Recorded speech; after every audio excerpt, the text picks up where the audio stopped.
नमस्कार, आप देख रहे हैं IBC 24 और हमारे खास कार्यक्रम सितारे हमारे में आप सभी का बहुत बहुत स्वागत। मैं हूं आप सभी के साथ रचना नितेश और हमारे साथ स्टूडियो में मौजूद हैं ज्योतिष आचार्य पंडित PS त्रिपाठी जी। पंडित जी, आपका बहुत बहुत स्वागत। नमस्कार। धन्यवाद। तो आज पंचांग के साथ साथ राहु काल के बारे में भी आपको जानकारी देंगे। इसके साथ ही बात करेंगे कि आज कौन सा व्रत है, कौन सा त्योहार है, इसकी भी जानकारी आप तक पहुंचेगी।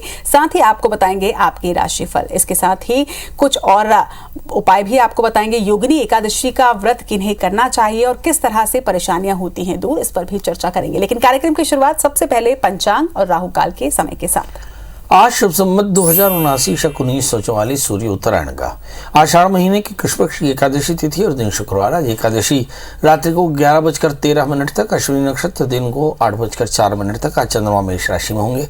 आज का राहु काल 10:26 से 12:06 तक होगा। तो दोस्तों, ये तो था पंचांग और अब बात करते हैं योगिनी एकादशी की। बिल्कुल पंडित जी, आषाढ़ मास के कृष्ण पक्ष की एकादशी को योगिनी एकादशी कहा जाता है। योगिनी एकादशी का क्या महत्व होता है, किन्हें ये व्रत करना चाहिए और इस व्रत को करने से क्या कुछ लाभ होता है? देखिए, हमारे यहाँ पौराणिक कथाओं में योगिनी एकादशी का बड़ा महत्व माना। पद्म पुराण में ऐसा कहा गया कि जो कोई भी योगिनी एकादशी व्रत करता है उसके सभी पाप, बीते दिनों के पाप, वर्तमान पाप मुक्त हो जाते हैं और अच्छा स्वास्थ्य मिलता है और जातक जो है वह मोक्षगामी होता है। इस दिन सभी को एकादशी रहना चाहिए। एकादशी का अर्थ होता है कि 5 ज्ञानेंद्रियां, 5 कर्मेंद्रियां, मन बुद्धि चित्त अहंकार अंतःकरण, ये 11 स्थानों के पापों की मुक्ति और 11 स्थानों के निग्रह का व्रत जो है वो एकादशी का व्रत कहलाता है। और जो कोई भी योगिनी एकादशी का व्रत करता है वो सभी प्रकार के पापों से मुक्त होकर के अंत में वैकुंठगामी होता है। कहते हैं कि लौकिक सुखों के अलावा उसे पारलौकिक सुख भी प्राप्त होता है।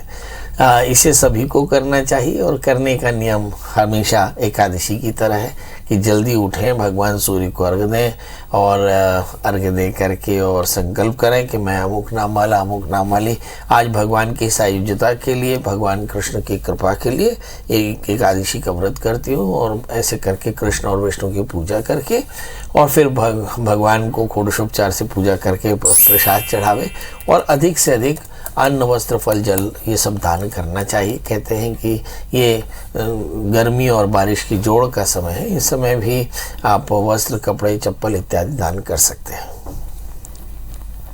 चलिए, तो अगर आप एकादशी का व्रत कर रहे हैं तो अपनी सेहत का भी खास तौर पर ख्याल रखिएगा। पंडित जी, आप शो के अंत में तो हम सवाल पूछते ही हैं, लेकिन हमारे कॉलर जो हैं वो बहुत इंतजार कर रहे होते हैं आपका, तो अब कॉलर्स का रुख कर रहे हैं।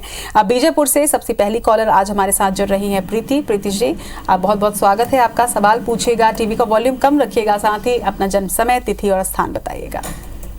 प्रणाम पंडित जी। एकदम प्रणाम, बताएं। सर, मैं बीजापुर से बोल रही हूँ। जी, बीजापुर से बात कर रही हैं। हाँ, बताइए डेट ऑफ बर्थ, टाइम और प्लेस। सर, मुझे अपने पति के बारे में जानकारी चाहिए। तो उनका जन्म है 1983, 30 सितंबर।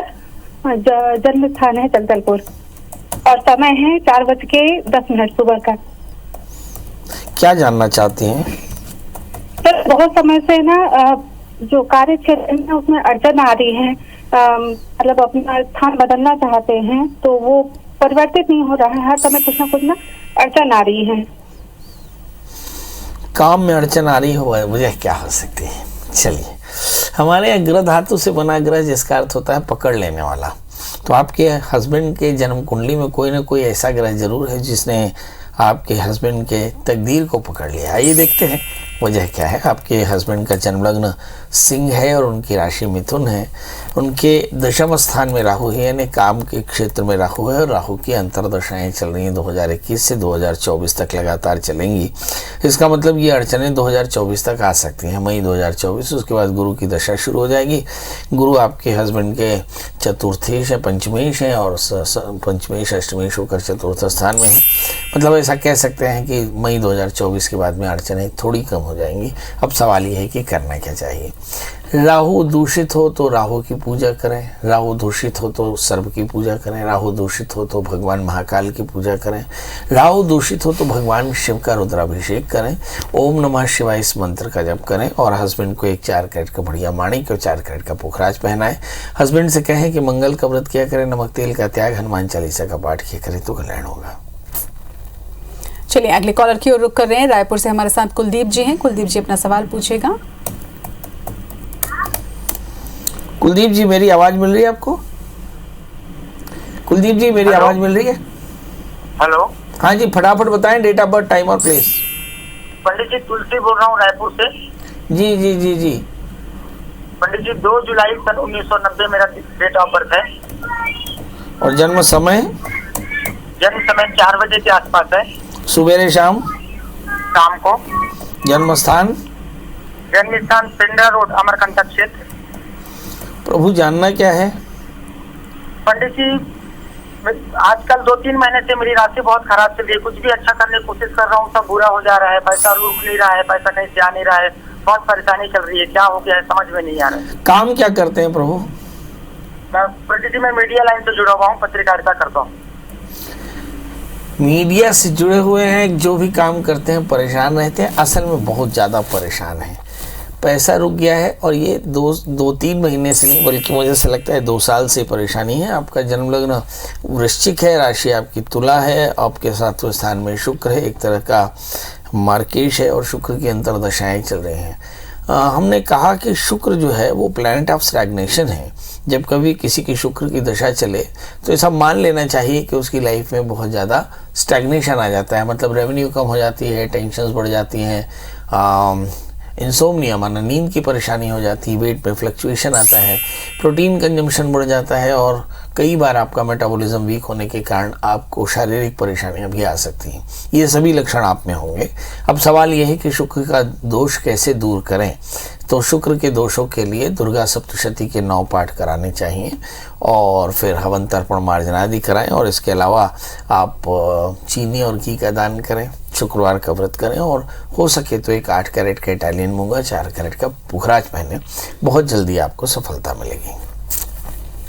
देखिए तो जिस तरह से किस ग्रह के जातकों को क्या कुछ दान करना चाहिए जिससे उन्हें विशेष लाभ होता है ये तय होता है ज्योतिष में, उसी तरह से पूजन में भी कुछ विशेष सामग्री जो होती है वो विशेष पूजन में इस्तेमाल नहीं होती है। क्या कुछ है इसके पीछे के तथ्य, ये आज शो के आखिर में हम आपको बताने वाले हैं। लेकिन एक बार फिर से रुक करते हैं कॉलर्स का।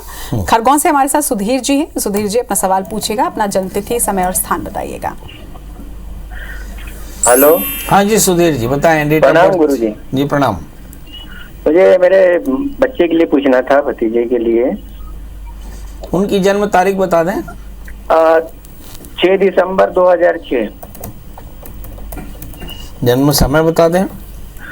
रात्रि 8:27। जन्म स्थान बता दें। खंडवा। अभी कहाँ से बोल रहे हैं आप? मैं बीकन गांव से।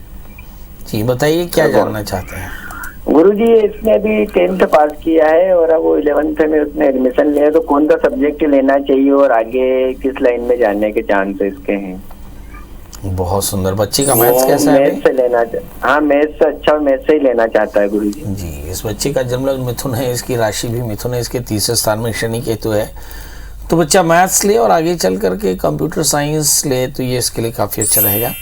बस चंद्रमा राहु से आक्रांत होकर बैठा, बच्चे को अक्सर कन्फ्यूज़न बहुत होता है, तो इस बच्चे के कन्फ्यूज़न की दूरी के लिए इसे कहें कि नियमित रूप से हनुमान चालीसा का पाठ करें, हनुमान जी का दर्शन करें और मंगलवार का व्रत किया करें।